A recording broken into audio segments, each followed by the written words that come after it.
Hoy vamos a estudiar en estas Siete. recorridas por las iglesias, las 7 iglesias del Apocalipsis, la iglesia de Tiatira.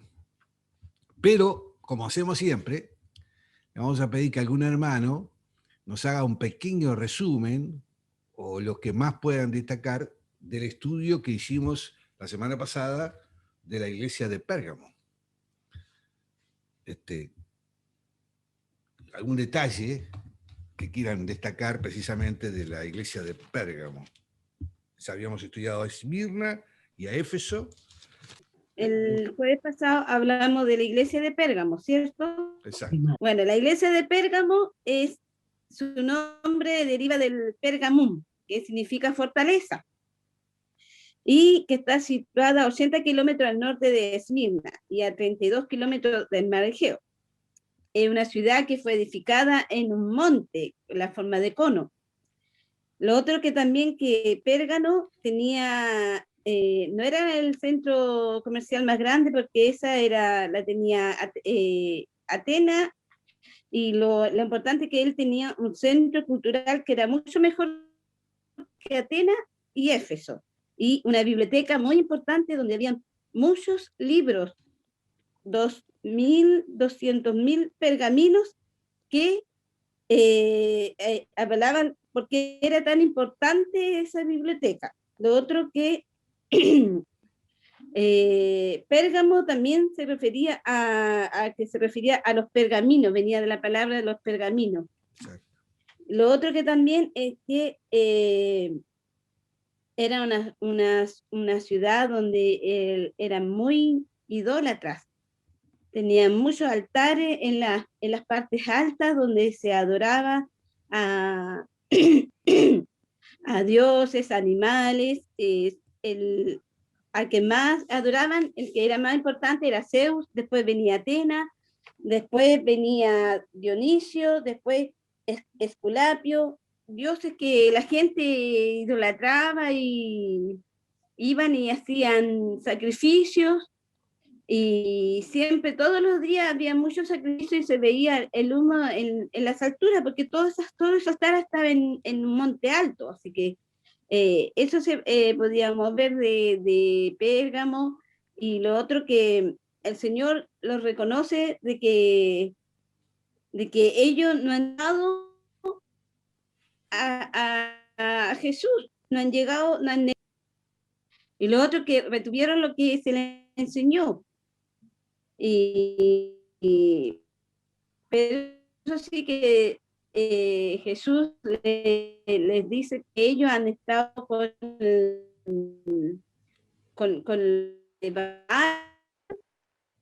y lo de el Señor, eso le demanda de que, ¿por qué han hecho eso? Con respecto a seguir con esas cosas que Él aborrece. También el Señor le dice que ellos están en el trono de Satanás, que eso se refiere que era una ciudad idólatra, con más de 105 cultos paganos, y el altar parecía un gran, pero igual Dios los elogia por retener su nombre y no negar su fe. Aún en los días de la muerte de Antipas, un hermano que fue muerto en una figura de toro que estaba prendido, y él lentamente fue martirizado y así murió, pero él nunca negó a Jesús y siguió diciendo que Jesús era su Dios. No lo negó, a pesar de que en ese momento estaba sufriendo mucho, mucho en esa terrible muerte que tenía. Eso le puedo contar. Muy bien, muy bien, muy buen resumen, hermana. La verdad que nos pintó sintéticamente lo que es esta iglesia que vimos anteriormente de Pérgamo. Yo estuve dialogando con algunos hermanos que vieron el video por nuestro canal de YouTube, y algunos nos preguntaban la importancia que tenían estudiar a estas iglesias de Apocalipsis. En primer lugar, yo les dije claramente, es un libro y es un capítulo de las iglesias, de los mensajes a las iglesias, donde la palabra es exclusivamente de Jesús. En la Biblia podemos encontrar muchos pasajes en el Nuevo Evangelio donde el evangelista va contando situaciones, eventos donde participa Jesucristo, y vemos frases que da nuestro Señor, sermones inclusive, todo eso que está en las Biblias marcado de rojo. Pero en este capítulo, en estos mensajes son exclusivamente del Señor Jesucristo. Amén. Y por algo están estas iglesias planteadas en el libro de Apocalipsis. Por algo están allí. Dijimos y reiteramos que no solamente era un mensaje destinado a esas iglesias, a cada iglesia en particular, sino que el propio Jesucristo lo decía en casi todos los finales de los mensajes, que es muy importante repasarlo. El que tiene oído, oiga lo que el Espíritu dice a las iglesias. O sea, manda un mensaje a una iglesia en particular, pero termina con el general de las iglesias, y esas iglesias incluyen las iglesias de nuestro tiempo. Por eso tiene importancia, porque además hay un paralelismo. Muchas iglesias actuales la podemos ver reflejado en estos mensajes que da nuestro Señor Jesucristo. Bueno, vamos a entrar entonces a la iglesia de Tiatira. Pero para comenzar vamos a leer del capítulo 2 de Apocalipsis, los versículos 18 al 29. Así que le voy a pedir a algunos de los hermanos, vamos a decir la Virginia, que está ya muy atentamente con la Biblia, que nos lea del 18 al 29 de Apocalipsis 2. Amén. Dice así la palabra de Dios. Y escribe el ángel de la iglesia en Tiatira, el Hijo de Dios, el que tiene ojos como llama de fuego y pies semejantes al bronce bruñido, dice esto. Yo conozco tus obras y amor y fe y servicio, y tu paciencia y tus obras postreras son más que las primeras, pero tengo unas pocas cosas contra ti, que toleras que esa mujer Jezabel, que se dice profetiza, enseñe y seduzca a mis siervos a fornicar y a cometer cosas sacrificadas, cosas sacrificadas a los ídolos. Y le he dado tiempo para que se arrepienta, pero no quiere arrepentirse de su fornicación. He aquí, yo la arrojo en cama y en gran tribulación a los que con ella adulteran, si no se arrepienten de las obras de ella.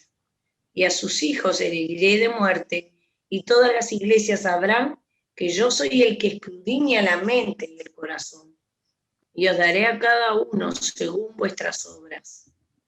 Pero a vosotros y a los demás que están en Tiatira, a cuantos no tienen esa doctrina y no han conocido lo que ellos llaman las profundidades de Satanás, y os digo, no os impondré otra carga, pero los que tenéis, retenerlo hasta que yo venga.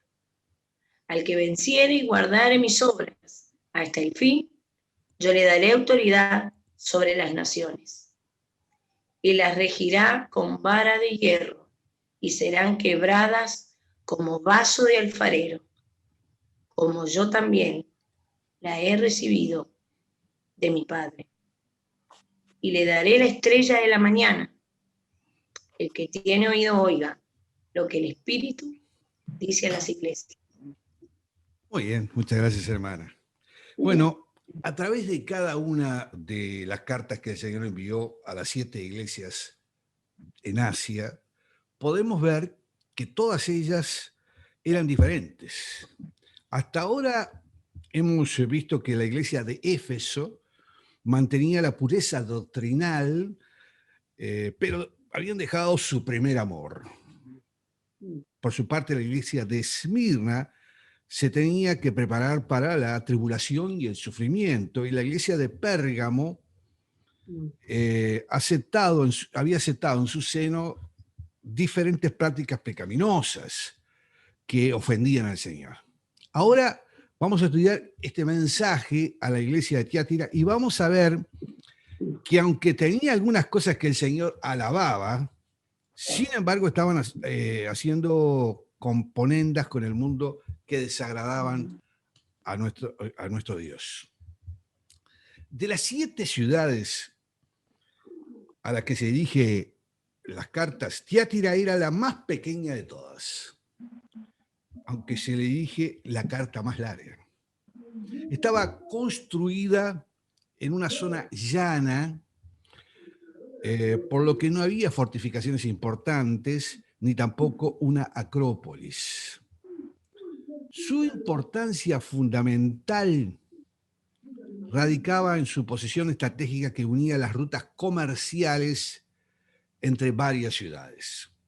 Por lo tanto, Tiátira se distinguía por ser un gran centro comercial.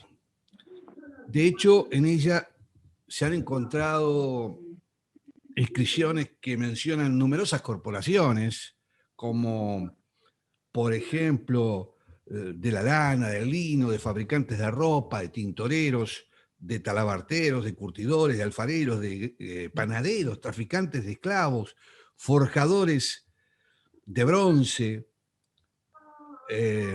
Recordamos que Lidia, la vendedora de púrpura, había llegado a Filipos procedente de Tiátira. Esto está en Hechos, capítulo 16, versículo 14.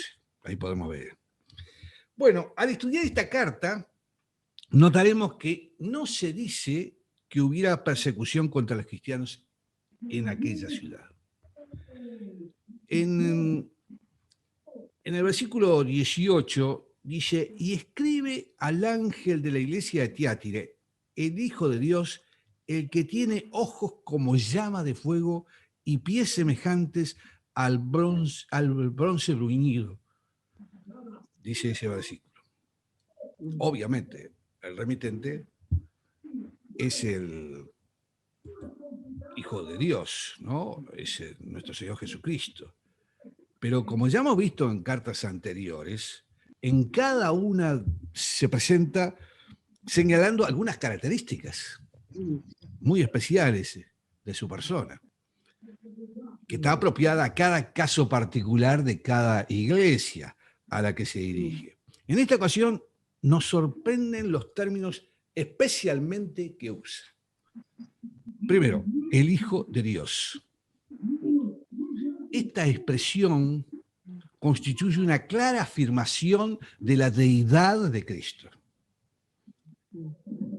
Es verdad que muchas personas no creen en esta importante doctrina del cristianismo y algunos llegan a afirmar que Jesús nunca dijo que él fuera hijo de Dios, sino que fue un título inventado por sus seguidores, dicen algunas doctrinas.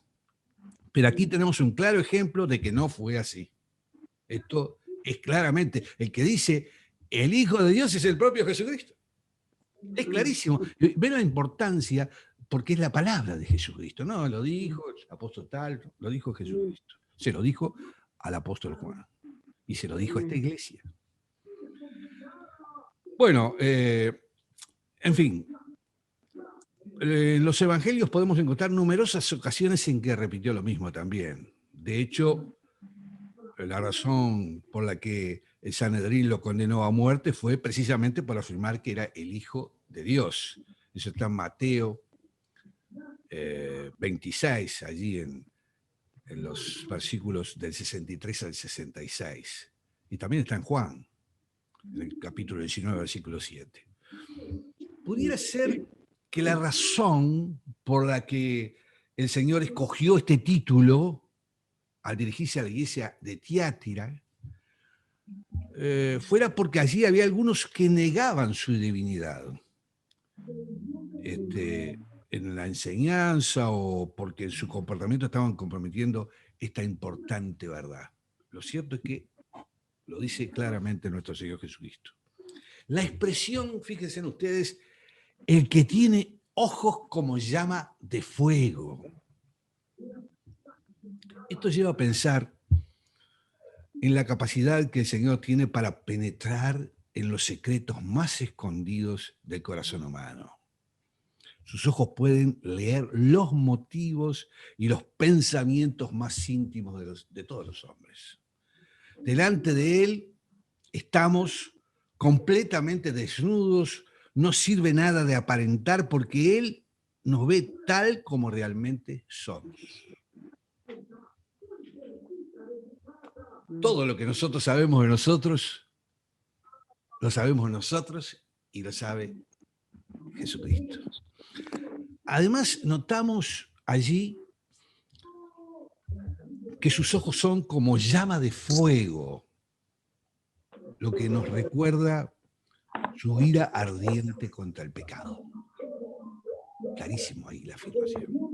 Nos preguntamos si tal vez la iglesia de Tiatira solo estaba preocupada por lo que aparentaba ser frente al mundo, y de ahí esta sería la advertencia del Señor para recordar que Él veía lo que realmente era, no lo que aparentaba.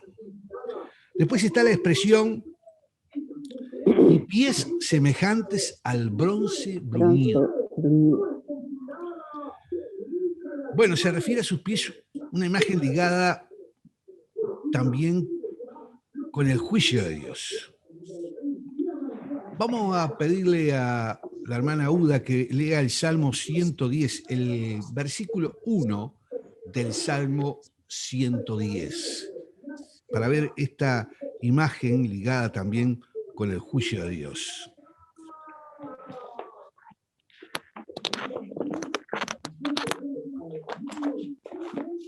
Jehová dijo al Señor: siéntate a mi diestra hasta que ponga a tus enemigos por estrado de tus pies. Ahí está. A los pies estarán los enemigos, en el estrado de sus pies. Además, sus pies son semejantes al bronce bruñido. Es decir, tenían un brillo deslumbrante y parecen describirle como viniendo victorioso en juicio y dispuesto a someter bajo su autoridad a todos los enemigos. Finalmente, lo que la iglesia de Tiatira debía entender es que el Señor no da por buenas todas las cosas tal como algunos parecen creer y que su juicio sobre ellos se avecinaba. En el versículo 19 dice: yo conozco tus obras y amor y fe y servicio y tu paciencia, y que todas tus obras postreras son más que las primeras. A pesar de que, hermanos, había cosas en la iglesia de Tiatira que desagradaban al Señor, ya lo veremos, aún así también tenían algunas cualidades importantes que el Señor reconoce en ellos. Amor, lo dice ahí, tus obras y amor. Se trata de amor ágape, como lo conocemos, el amor divino implantado en el corazón humano, que se manifiesta en el servicio abnegado y listo para sacrificarse por otros. Cuando habla de servicio, la evidencia es de que amamos, de lo que amamos queda manifestada en nuestra disposición a servir al Señor y a nuestro prójimo. Por supuesto que este tipo de servicio cristiano no se refiere a hacer lo que nos gusta, sino a aquello que nos supone cierto sacrificio. Bueno, ¿para qué? No necesita mucho destacar fe, cuando habla de fe ahí. Tiene que ver con la confianza en Cristo, no solo como medio para nuestra salvación, sino también como nuestra fidelidad constante al Señor. Paciencia, fíjense, la resalta el Señor, paciencia. La evidencia de la verdadera fe se manifiesta en la perseverancia al afrontar las pruebas, las dificultades de la vida sin abandonar al Señor. Y por último, reconoce, fíjense ustedes esto, hermanos, que obras postreras son más que las primeras. Es decir, observaba un progreso en la vida espiritual de esa iglesia. Esto es interesante porque hay muchas iglesias y creyentes que comienzan con mucho ánimo, pero que de a poco se van desinflando, ¿no? La misma iglesia de Éfeso era un ejemplo, ¿no?, de cómo el primer amor, ¿se acuerdan?, había disminuido hasta desaparecer. Bueno, hasta aquí llegamos en la parte que el Señor Jesucristo va resaltando las cualidades de esta iglesia. Pero el Señor marca elementos también y reprende a esta iglesia. Le vamos a pedir a la hermana Mariela, si anda por ahí Mariela, que me lea el versículo 20 y 21. Allí está, del capítulo 2, por supuesto que estamos, 20 y 21. Pero tengo esto en tu contra. Permites que esta mujer Jezabel haga lo que quiera. Ella dice ser profetisa, pero con sus enseñanzas está alejando de mi lado a mi pueblo y les está haciendo cometer pecados sexuales y comer alimentos ofrecidos en sacrificio a los ídolos. Le di tiempo para que cambiara, pero ella no ha querido dejar su inmoralidad. Por eso la hago caer enferma en cama y hago sufrir mucho a los que cometieron adulterio con ella, a menos que dejen de pecar con ella. Voy a matar también a sus hijos con una plaga. Y así todos los creyentes, hijos, sabrán que yo sé todo lo que la gente piensa y siente.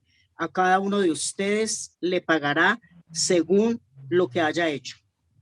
Tengo que decir al resto de ustedes en Tiatira, a quienes no siguen esas enseñanzas ni han aprendido lo que ellos llaman los profundos secretos de Satanás, no les exigiré nada más, solo pórtese como lo han hecho hasta mi venida. Al que salga victorioso y siga haciendo hasta el final lo que yo pido, le daré poder sobre todas las naciones. Él las gobernará con un bastón de hierro, las partirá en pedazos como si fueran vasijas de barro. Esa autoridad es la misma que recibo en mi Padre. También le daré al vencedor la estrella de la mañana. Oigan bien lo que el Espíritu dice a las iglesias. Amén. Muy bien. Gracias, hermana. Aquí nos está hablando de esta mujer llamada Jezabel. Algunos dicen que es una alegoría. Otros opinan que se trata de una mujer literal.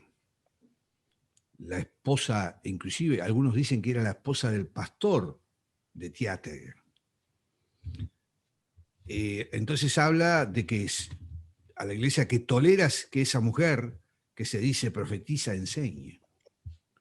En griego la palabra toleras, que una mujer Jezabel, son eao, guné, Isabel, donde guné se puede traducir en dos sentidos, mujer o esposa. En ese sentido, para los que manejan esta posibilidad, la esposa del pastor influía negativamente en la iglesia, como se acuerdan, Jezabel lo hizo con Acab, rey de Israel, en tiempo del profeta Elías. Jezabel había perseguido y matado a todos los profetas y había traído desde su tierra Sidón, ¿recuerdan?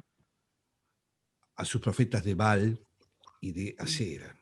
Y arrastró a Israel a la idolatría y controlaba la voluntad de su esposo Acab, rey de Israel. Otros sugieren que el término Jezabel se refiere a una pitonisa. ¿Qué quiere decir pitonisa? Es una divina por medio de la magia, sacerdotisa de Apolo, del templo de Delfos. También viene de la víbora, Pitón.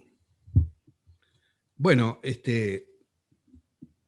esta pitonisa, según esta visión también, que habitaba en Tiátira, la cual a través de un oráculo daba bienaventuranzas al pueblo pagano. Y bueno, eso es una de las versiones. Algunos también, sin ninguna base, han identificado a Jezabel con Lidia, fíjense ustedes, la vendedora de púrpura de Tiátira, a la que Pablo conoció y convirtió en Filipos.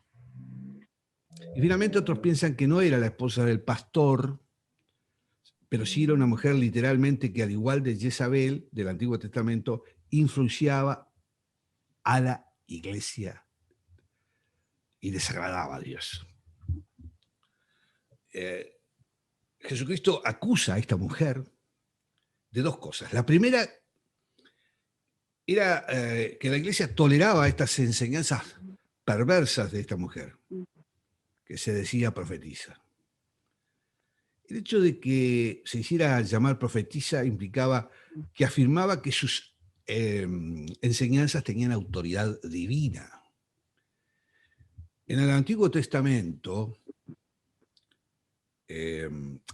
Dios reprobó a aquellos que decían profetizar en su nombre cuando Él no se los había autorizado. En el libro de Deuteronomio, capítulo 18, versículo 20, dice: el profeta que tuviera la presunción de hablar palabra en mi nombre, a quien yo no le haya mandado hablar, o que hablar en nombre de dioses ajenos, el tal profeta morirá.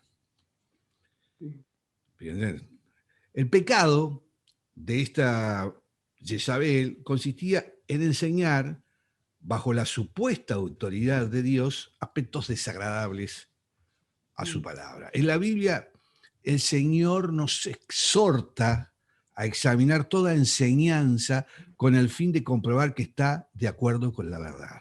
Bueno, podríamos hablar un poquito sobre este tema de Jezabel en el Antiguo Testamento, pero bueno, sería interesante que ustedes lo vieran, porque pueden leer allí el capítulo 13 de Deuteronomio. Pero la segunda cosa que Dios acusa a esta mujer era el hecho de que ella seducía, del griego es la palabra planao, que se puede traducir como engaño o extraviar, seducía a sus siervos y enseñaba a comer de las cosas sacrificadas por ídolos, a fornicar. Dice: seduzca a mis siervos a fornicar y a comer cosas sacrificadas de los ídolos. La fornicación puede entenderse en el sentido espiritual como física. Generalmente, el adulterio espiritual conduce al pecado de la inmoralidad sexual.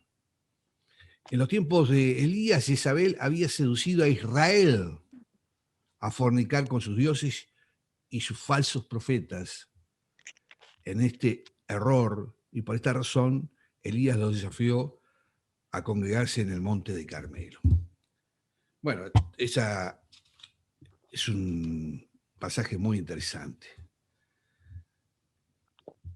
En general podemos observar cómo este mismo espíritu que operó en Israel en la antigüedad, en los tiempos del profeta Elías, estaba actuando de manera semejante en la iglesia de Tiátira, manipulando a los líderes de las iglesias, de la iglesia, manipulaba a los líderes,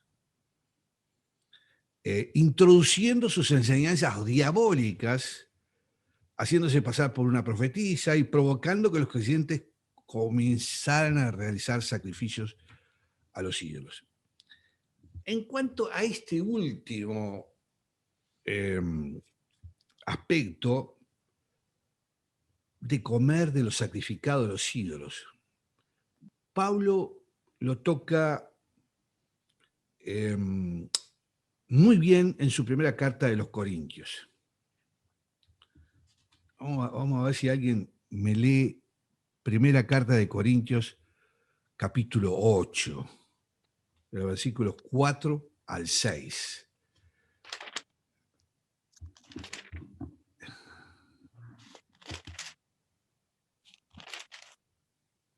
Allí, quien puede leerlo, ya lo tiene, lo lee nomás adelante. Primera de Corintios, capítulo 8, versículos 4 al 6. Acerca, pues, de las viandas que sacrifican a los ídolos. Sabemos que un ídolo nada es en el mundo, y que no hay más que un Dios. Pues aunque haya algunos que se llamen dioses, sea en el cielo o en la tierra, como hay muchos dioses y muchos señores, para nosotros, sin embargo, solo hay un Dios, el Padre, del cual proceden todas las cosas, y nosotros somos para Él, y un Señor Jesucristo, por medio del cual son todas las cosas, y nosotros por medio de Él. Muy bien, hasta ahí está bien. En la antigüedad se acostumbraba a llevar la carne de los animales sacrificados en los templos paganos a los mercados, donde su carne se vendía como cualquier carne, ¿no? Ahora bien, Pablo dice que comprar carne en el mercado de animales que haya sido sacrificados en los templos y posteriormente comerla no es un pecado. Pero esto se vuelve pecado cuando esta acción provoca conflicto en la conciencia de aquellos que son de débil condición en cuanto al conocimiento que ha desarrollado al respecto a si esto es pecado o no. Dice, pero no en todos hay este conocimiento, porque algunos, habituados hasta aquí a los ídolos, comen como sacrificado a ídolos y su conciencia, siendo débil, se contamina. Si bien la vianda no nos hace más aceptos ante Dios, pues ni porque comamos seremos más, ni porque no comamos seremos menos. Pero mirad que esta libertad vuestra no venga a ser tropezadero de los débiles. Ahí está el quid de la cuestión. Porque si alguno te ve a ti, que tienes conocimiento, sentado a la mesa en un lugar de ídolos, la conciencia de aquel que es débil no será estimulada a comer de los sacrificados de los ídolos. Y por el conocimiento tuyo se perderá el hermano débil por quien Cristo murió. De esta manera, pues, pecando contra los hermanos y hiriendo su nivel de conciencia contra Cristo, pecáis. Por lo cual, si la comida le es a mi hermano ocasión de caer, no comeré carne jamás para no poner tropiezo a mis hermanos. Aparte de comer de los sacrificados de los ídolos, se convertía en pecado si los creyentes participaban en los banquetes públicos que había, ¿no? Que hacían al aire libre, donde participaban todos los paganos en una fiesta donde había mucho vino, bailes lujuriosos y muchas cosas más dedicadas al dios Dionisio, un dios griego. Obviamente, al ver esta conducta, un débil de la fe lo hacía tropezar. Aparte que participaba de las obras que estaban en las tinieblas. En Efesios dice, y no participéis en las obras infructuosas de tinieblas, sino más bien reprenderlas. Efesios 5, versículo 11.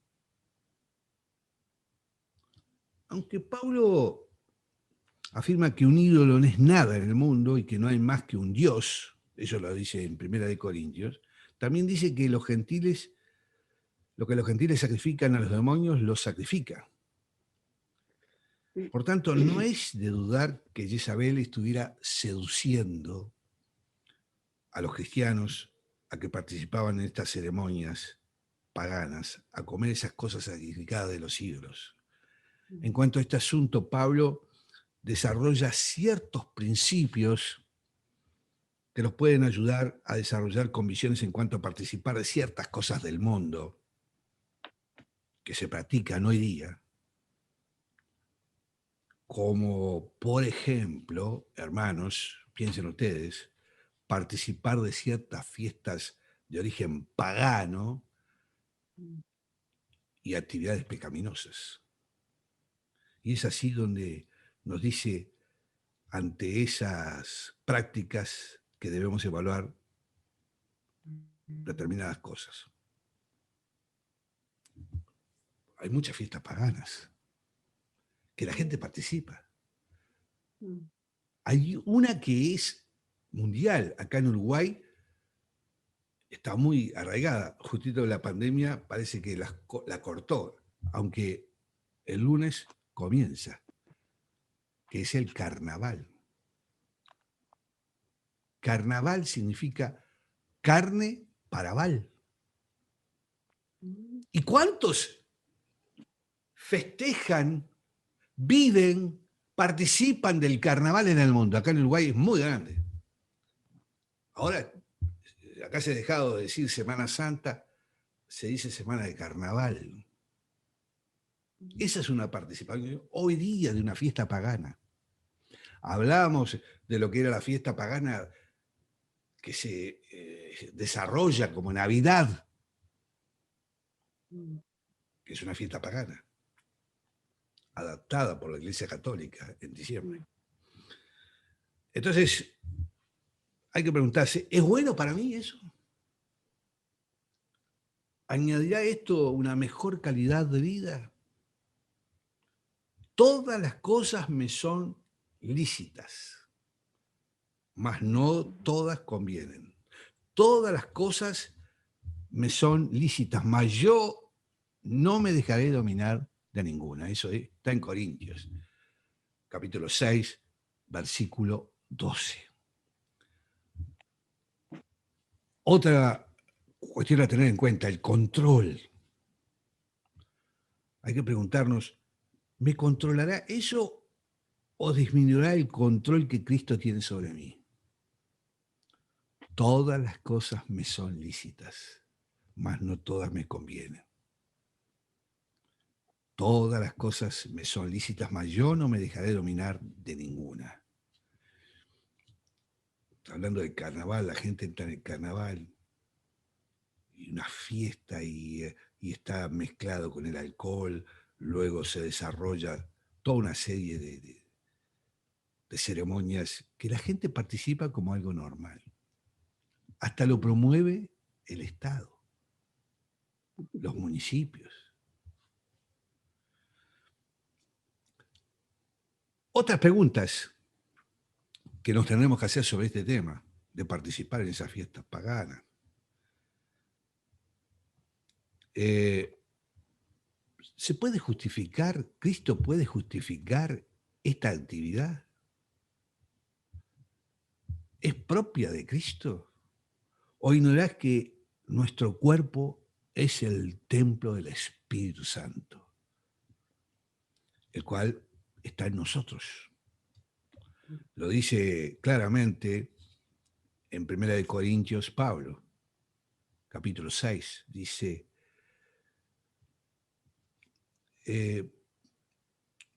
¿o ignorán que nuestro cuerpo es el templo del Espíritu Santo, el cual está en vosotros, el cual tenéis de Dios y que no sois vuestros, porque habéis sido comprados por precio?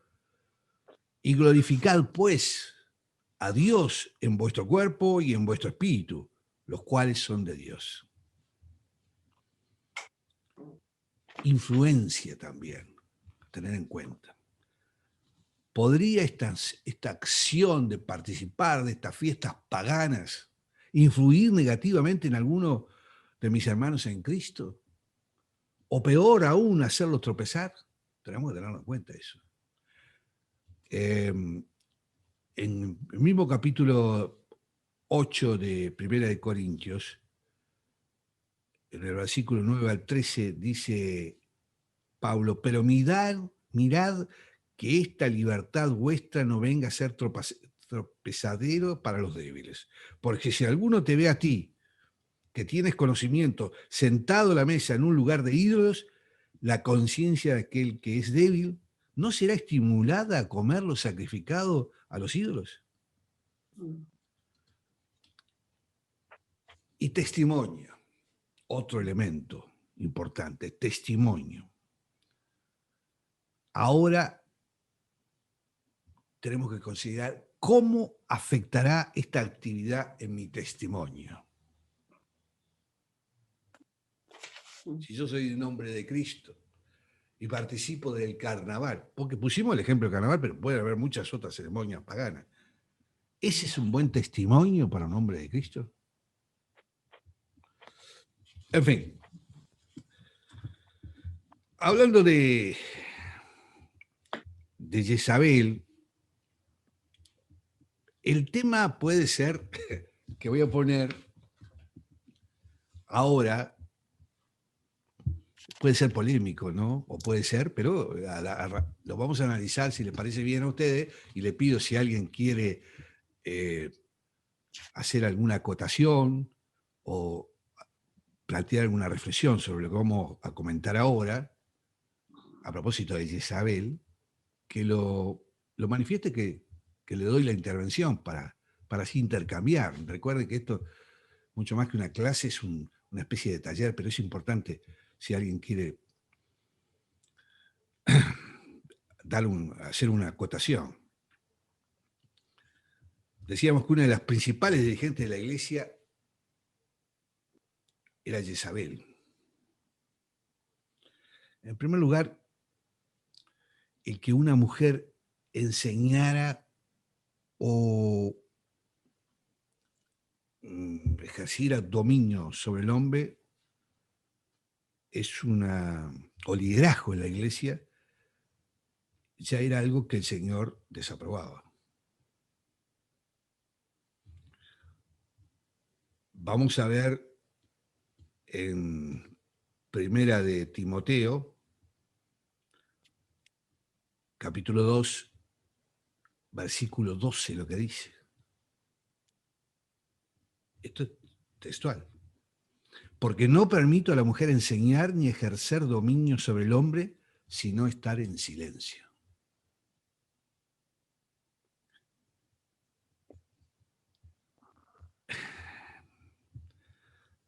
Es un tema que está planteado allí. Pablo lo plantea como posición del propio apóstol. En Primera de Colosenses 14, versículos 33 al 37, dice, como en todas las iglesias de los santos, vuestras mujeres callen en las congregaciones, porque no les es permitido hablar, sino que estén sujetas, como también la ley lo dice. Y si quieren aprender algo, pregunten en casa a sus maridos, porque es indecoroso que una mujer hable en la congregación. ¿Acaso ha salido de vosotros la palabra de Dios o solo a vosotros ha llegado? Si alguno se cree profeta o espiritual, reconozca que lo que os escribo son mandamientos del Señor. Fíjense, esto está traído de la Biblia. Es la palabra de Dios. En nuestros días, en las iglesias, esto que planteaba Pablo ha sido dejado de lado. No es el momento de empezar a analizarlo, y menos a la luz de los hermanos. Si lo planteáramos en el mundo, con toda la onda feminista que hay hoy, bueno, las cosas que dirían daría para mucho. Pero en fin, simplemente hago mención a esto porque Pablo lo dice y es el profeta que fundó estas iglesias. En segundo lugar, notamos que ella misma, Jezabel, se decía profetisa, aunque el Señor dice claramente que no lo era de verdad. Y estas cartas nos están revelando que el mundo espiritual está lleno de falsedad y mentira. Ya hemos visto que en Éfeso algunos pretendían ser apóstoles y no lo eran. En Esmirna, la iglesia, algunos pretendían ser judíos y no lo eran. Te veremos cuando veamos la iglesia de la Odisea también, que hay cristianos que pretendían ser ricos pero eran pobres. Y ahora esta Jezabel pretendía ser profetisa, pero era una mentirosa. Yo le dije que aunque se llamaba Jezabel, lo más probable es que ese no fuera su nombre real, sino que nuevamente la intención del Señor es comparar a esta falsa profetisa con el conocido personaje que hacíamos mención del Antiguo Testamento.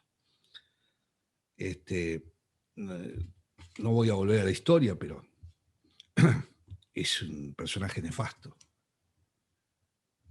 que ustedes seguramente lo analizarán todo con lo del profeta Elías. Dice que enseña y seduce a los siervos a fornicar y a comer cosas sacrificadas de los ídolos. Y explica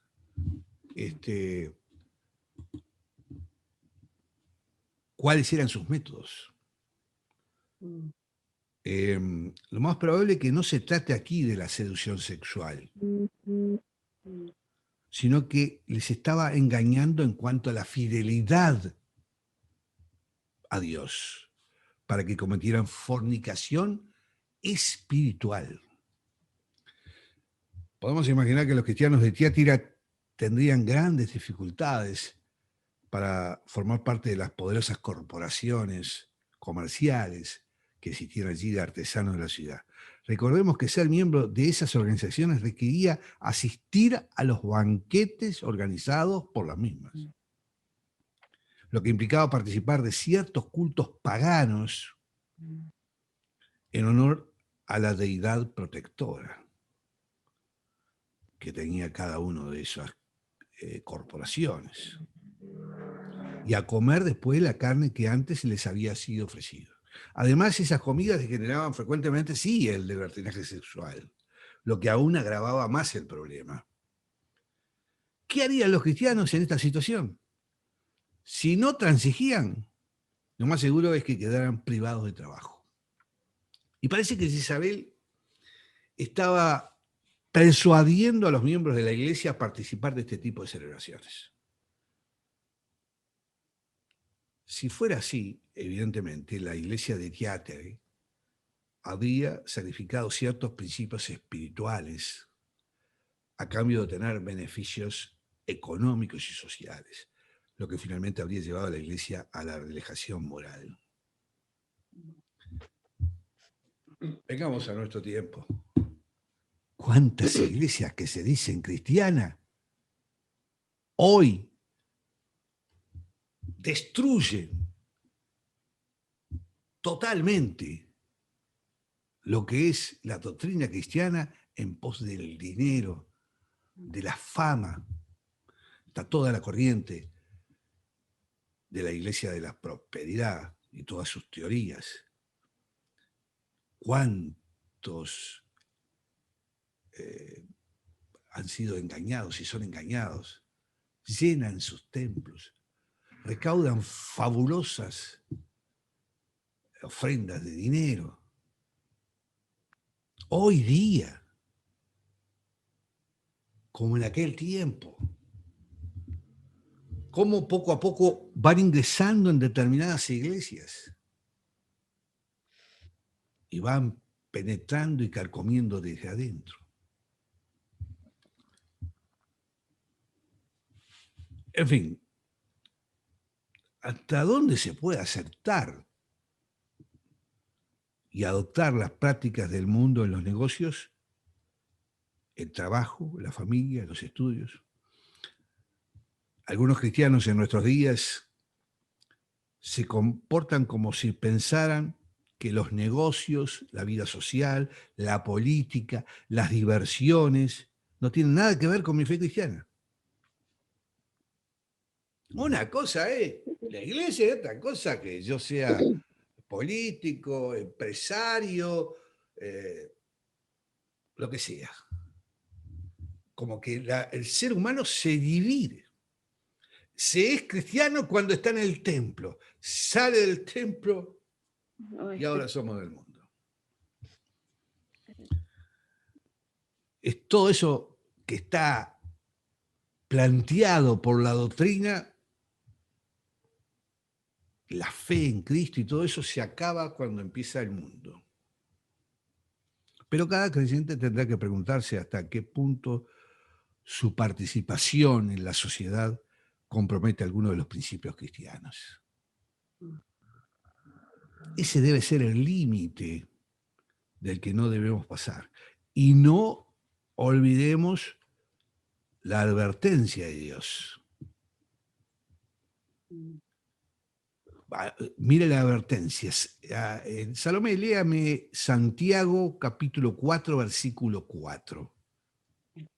El apóstol Santiago.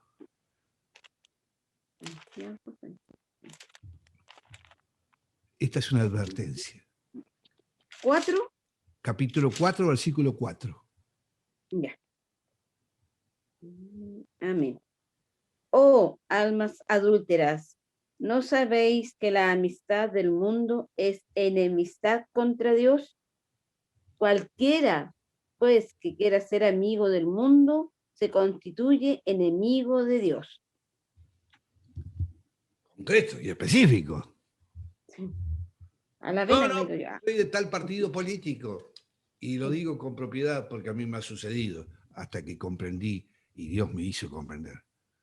Y creo más en mi ideología que no tiene nada que ver, absolutamente nada que ver con la doctrina de Cristo. Pero es mi ideología política. Pero eso es para el mundo. Y yo estoy en el mundo.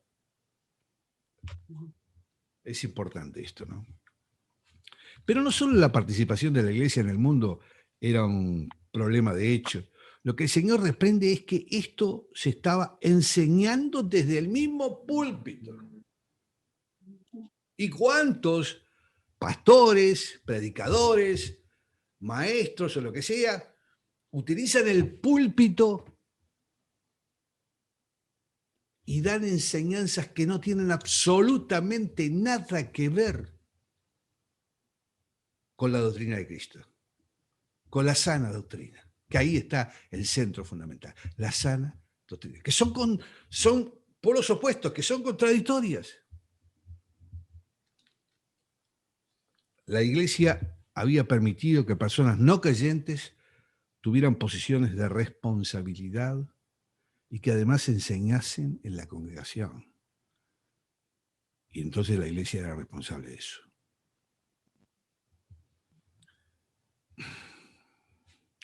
Luego el Señor dice, y le he dado tiempo para que se arrepienta, pero no quiere arrepentirse de su fornicación. La Jezabel del Antiguo Testamento tuvo la oportunidad de arrepentirse cuando Dios envió al profeta Elías a encontrarse con Acab y los profetas de Baal. Allí se demostró que el Señor era el único Dios verdadero. Después de esto, Elías hizo un llamamiento a todo el pueblo para que se arrepintiera. Pero Jezabel no quiso hacer caso. De hecho, en aquel momento mandó a cortar la cabeza de Elías. Y al parecer también la Jezabel de la iglesia de Tiatira había recibido las mismas advertencias para que se arrepintiera, pero no había querido hacerlo. Por lo tanto, el Señor se disponía a tratarla con severidad. en los versículos 22 y 23 habían leído nuestra hermana Mariela, dice, he aquí yo la arrojo en cama y en gran tribulación a los que con ella adulteraran, si no se arrepienten de las obras de ella, y a sus hijos heriré de muerte, y todas las iglesias sabrán que yo soy el que escudriña la mente y el corazón, y os daré a cada uno según vuestras obras. Todavía había posibilidades de arrepentimiento para algunos. El juicio contra Jezabel estaba determinado por parte del Señor, pero todavía había posibilidades de arrepentimiento para los creyentes. Y dice Jesucristo, he aquí yo la arrojo en cama. Debemos interpretar la cama como el lecho de la enfermedad y del dolor. Por lo tanto, la cama, que había sido el lugar de su pecado, ahora lo sería de su castigo. Y en esa gran tribulación, a los que con ella adulteraren, si no se arrepienten de las obras de ella, y los que con ella adulteran deben referirse al adulterio espiritual, con aquellos que aceptaron su enseñanza y permitían ese pecado dentro de la iglesia. Estamos hablando de adulterio espiritual. ¿Cuántas iglesias hoy día también tienen un adulterio espiritual? Perdón. Quizás se trate de los mismos líderes, pero todavía tenían la posibilidad de arrepentirse y de ese modo detener el juicio sobre ellos. Después dice, y a sus hijos heriré de muerte. La falsa doctrina que enseñaba Jezabel había producido una prole de individuos contaminados que se habían convertido en sus hijos espirituales. Ellos seguían los caminos de su madre y terminarían del mismo modo que ella, a no ser que se arrepintieran. Se refería a los hijos, los que había adoctrinado en la propia iglesia. Notemos las graves consecuencias que tiene una falsa enseñanza en la iglesia y también la responsabilidad que cada miembro tiene si la acepta. Hermanos, tenemos que ser muy cuidadosos. Acá en esta enseñanza de Cristo nos dice que las iglesias, porque está este mensaje destinado a las iglesias, que tenemos que tener la responsabilidad de ¿qué? De conservar la doctrina, la sana doctrina. Y tenemos esa responsabilidad y tenemos que cuidar esa doctrina. Parece que este lenguaje de esta carta nos asombra, porque es severo. ¿Por qué nos asombra esto que dice Jesucristo? Yo voy a decir una opinión personal, porque somos tolerantes de todas estas situaciones.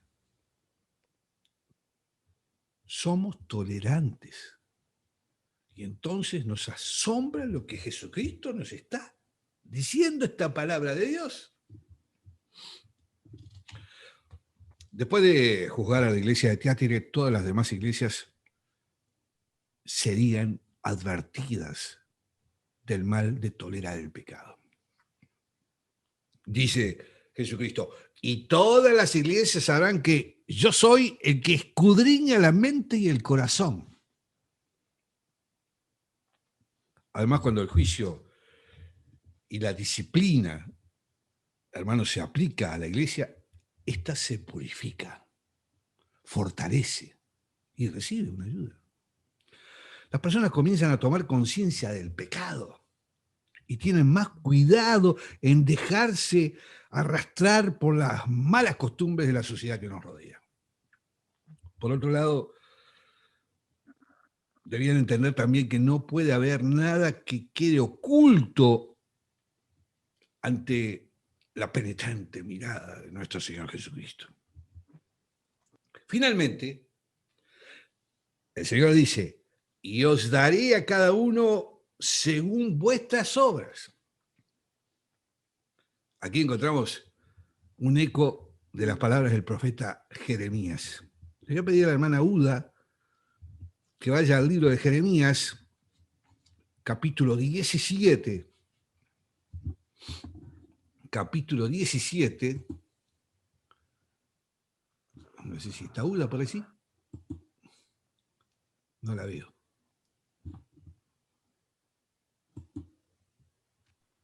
Aquí estoy. Ah, 17. 17:10. Adelante, hermana. 10. Yo Jehová que escudriño la mente, que pruebo el corazón para dar a cada uno según su camino, según el fruto de sus obras. Muy bien. Clarísimo. Ahí estaba Jeremías. En estas palabras el Señor vemos que seguía un juicio personal a cada uno. Aunque los líderes pudieran estar enseñando malas prácticas a la iglesia de Tiatira, cada miembro sería juzgado por su implicación en el asunto. Los líderes no son los únicos responsables de lo que ocurre en la iglesia.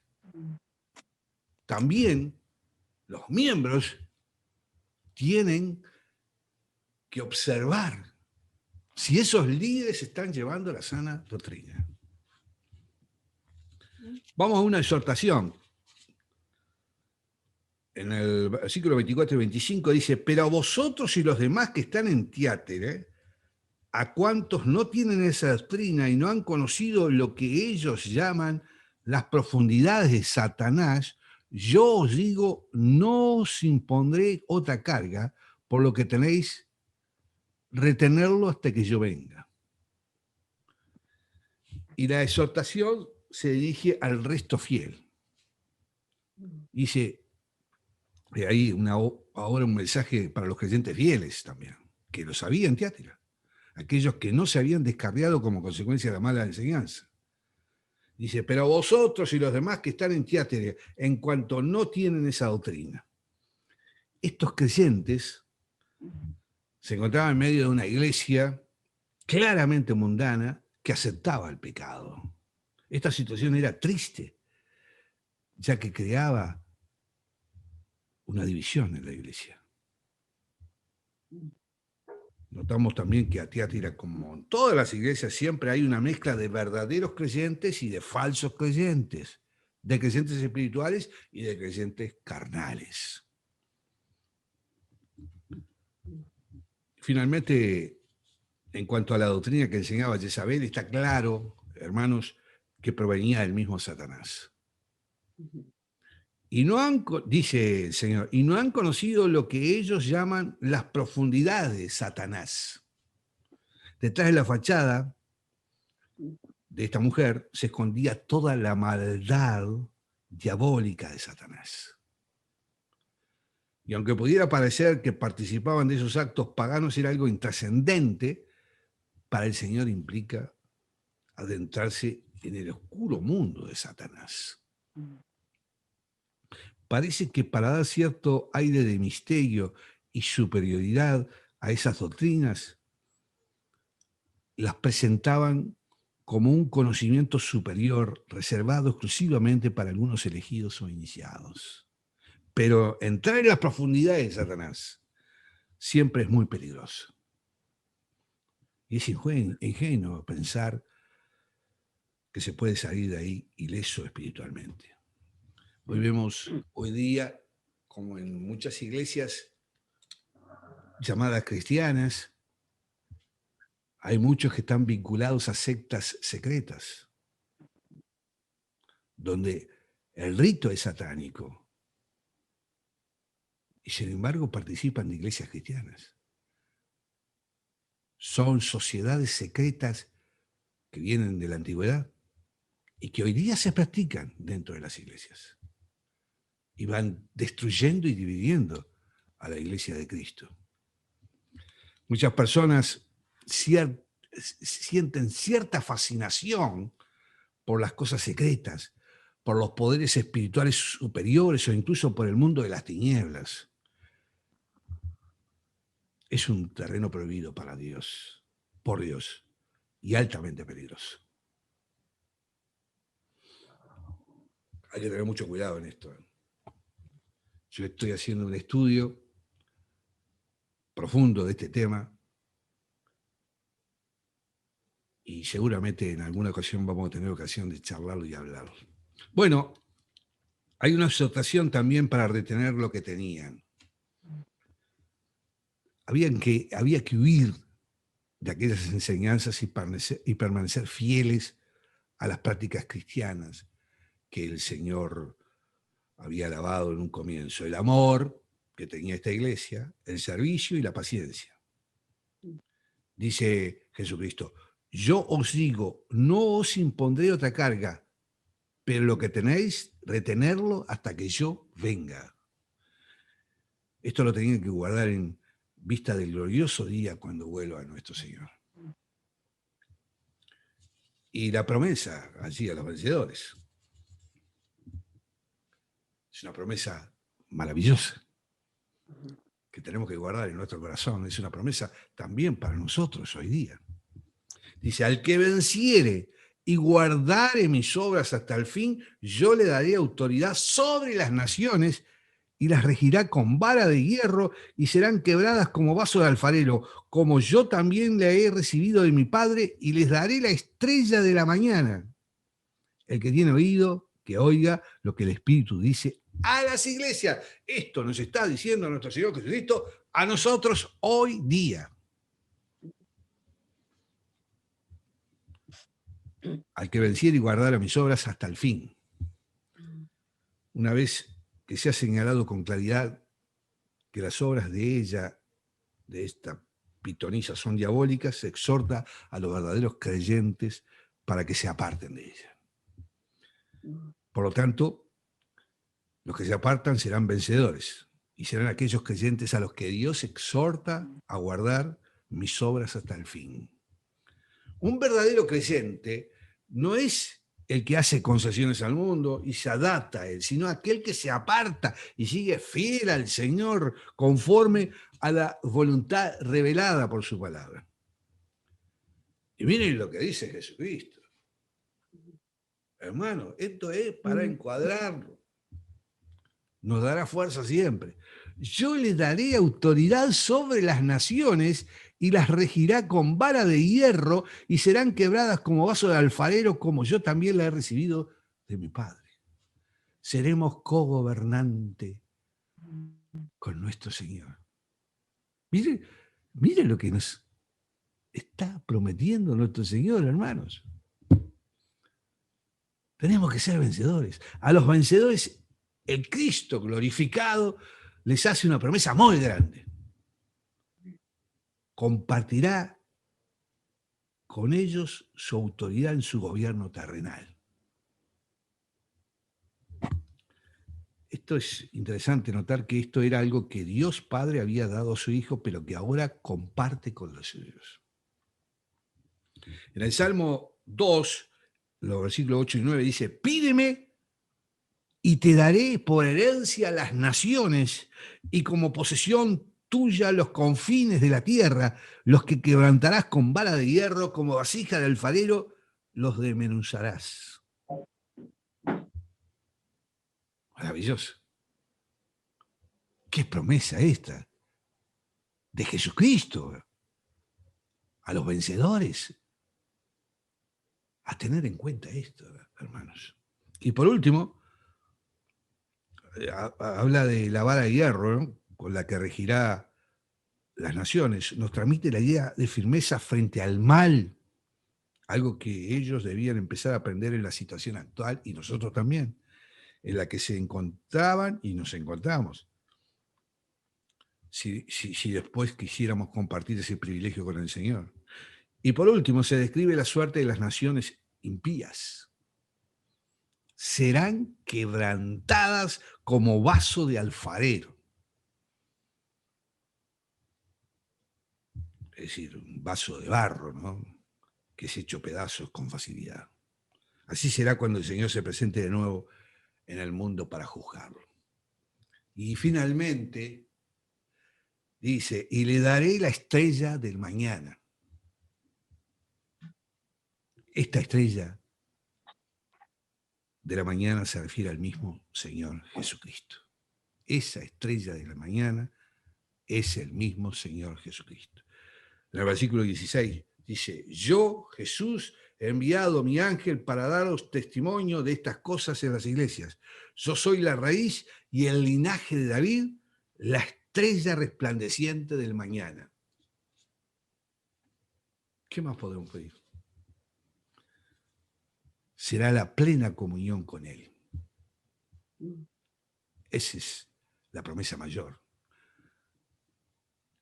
En 2 de Pedro, capítulo 1, versículo 19, dice, tenemos también la palabra profética más segura, a la cual hacéis bien en estar atentos, como una antorcha que alumbra en lugar oscuro, hasta que el día esclarezca y el lucero de la mañana salga en vuestros corazones. Y en Mateo 13, versículo 43, dice, entonces los justos resplandecerán como el sol en el reino de su Padre. Hermanos, el que tiene oído, que oiga lo que el Espíritu dice a las iglesias. Qué hermoso mensaje. Cuánta enseñanza surge de esta carta que el Señor Jesucristo envía a la iglesia de Tiatira. Tenemos que ser vencedores. Tenemos que mantener la doctrina. Tenemos que enfrentar a todas las pitonizas y pitonizos que aparezcan, que se enroscan en las iglesias, que quieren dividirla. Seremos vencedores y gobernaremos conjuntamente con nuestro Señor a todas las naciones con vara de hierro. Para mí, la palabra esta ha sido de bendición, de exhortación y de promesa. Amén. Bueno, por ahí quedamos, digamos, en el estudio, así que me gustaría algunas reflexiones de ustedes sobre este, sin duda, mensaje. Vuelvo a insistir que hay algunas cosas que tendríamos que encuadrarlas y colgarlas de nuestras paredes para siempre estar atentos y mirarlas. Bueno, los escucho, hermanos, hermanas. Si alguien quiere alguna reflexión sobre alguno de estos temas. Adelante, Virginia. Sin duda que ha sido una palabra que nos ha hecho reflexionar mucho en cuanto al tema de doctrina que en este tiempo se está manejando con mucha liviandad, todos estos temas, ¿no? Y ahora el Señor me recordaba un pasaje acá que está en Judas, capítulo 1, versículo 5, dice, mas quiero recordaros, ya que una vez lo habéis sabido, que el Señor, habiendo salvado al pueblo, sacándolo de Egipto, después destruyó a los que no creyeron, y a los ángeles que no guardaron su dignidad, sino que abandonaron su propia morada, los que ha guardado bajo oscuridad en prisiones eternas para el juicio del gran día. Ahí hace referencia a lo que hablábamos en el capítulo 20, en el 2, 21, 22, 20, 21 que leyó la hermana, en cuanto a desviarnos de la sana doctrina y que en alguna manera u otra, todos en alguna manera, quizá los que tienen más tiempo en el Evangelio que yo, quizás lo hayan vivido desde otra manera, pero hoy hay que tener en cuenta la enseñanza bíblica, porque cuando usted hacía referencia, pastora, a esas sectas secretas que hacen ritos satánicos y que parecen ser iglesias evangélicas, créame que en lo personal he experimentado algo así. Y que bueno, y que el Señor en este tiempo nos exhorta a eso mismo, ¿no? A estar más involucrados, a escudriñar su palabra y a saber que la verdad de Dios es una y es en las Sagradas Escrituras. Que todo lo que esté fuera de la palabra de Dios, que hay que examinarlo y hay que escudriñarlo. Muchas gracias, hermana. Amén. Realmente, ¿no? Bueno, sigo escuchando. ¿Alguna reflexión que quieran hacer? Se dijeron muchas cosas en este... Era la carta más larga y con muchas cosas profundas. Pastor, Adelante, Salomé. yo le quería hacer una pregunta, no porque sea feminista ni nada por el estilo, nada de esa cuestión, pero ¿por qué el Señor en la palabra dice que la mujer tiene que hacer callar? En esos tiempos las mujeres no tenían mucha educación, No, o era solamente dado para el hombre el que él hablara nada más. yo voy a dar una interpretación mía. Después le voy Mm. a pedir al pastor Julio capaz que pueda dar él una ampliación de esto. Es que, pastor, ¿sabe lo que voy yo? Sí, Es que, bueno, yo he conocido muchos pastores porque me he cambiado de iglesia, ¿no? Porque me he enojado, porque al menos en esa parte he sido correcta con respecto a lo que dice la palabra, de que si uno quiere cambiarse de iglesia, uno pide autorización a través de una carta a su pastor, ¿cierto? Porque uno se cambia, ya sea porque uno le dieron casa o el marido se cambió de trabajo, porque al menos gracias a Dios de la iglesia que yo me he trasladado he pedido carta. Entonces, gracias a Dios me he salido bien. Pero al menos todos los pastores que he conocido yo siento, lo veo y lo creo, es que las pastoras son muy importantes para el pastor, ¿entiendes? Y yo veo que ellas cumplen un rol muy importante, ¿entiendes? No solamente como esposas, ¿entiendes? También con los hermanos y todo eso. La ayudaduría que Dios dice que debemos tener como esposa. vuelvo a insistir que en los tiempos, estos son cosas de hace muchos siglos atrás, ¿no? De pueblos con culturas que fueron desarrollándose. Nosotros si vemos en el Antiguo Testamento, encontraremos cosas que están establecidas en la ley, de las cuales, si bien en esa sociedad, en ese tiempo, podrían ser aceptadas para nuestra realidad, para nuestro tiempo, por una cantidad de cosas que hemos pasado, no tienen relación. La iglesia cristiana viene precisamente con una referencia del judaísmo, o sea, los primeros cristianos eran judíos. Saúl de Tarso tenía también la nacionalidad por haber nacido en Tarso, romana.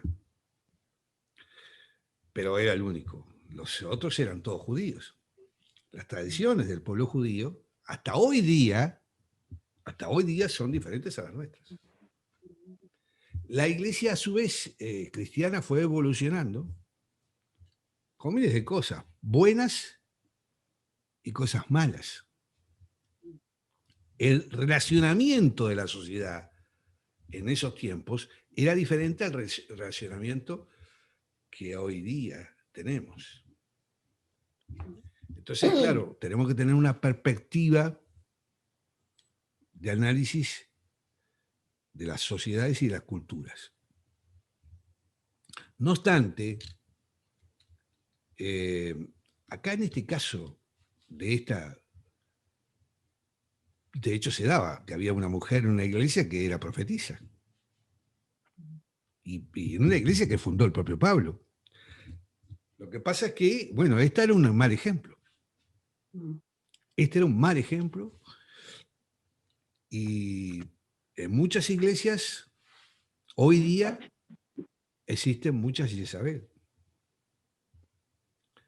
No quiere decir que todas las hermanas que están en las iglesias sean Jezabel. Como existen hombres, miembros de las iglesias, que dicen ser cristianos y no lo son. Yo le pedí al pastor Julio que nos diera un poquito más de visión sobre este tema, ¿no? Que es un tema que se ha planteado varias veces, que muchas veces también se ha dejado de lado de hablarlo. Hay iglesias que no puede haber pastoras, iglesias cristianas. Que la mujer no puede predicar en el púlpito. Hasta hace no mucho tiempo había iglesias evangélicas que las mujeres se sentaban de un lado y los hombres de otro, en la iglesia. Pero en fin, cada iglesia tiene su desarrollo. Don Julio, ¿qué me puede decir sobre esto?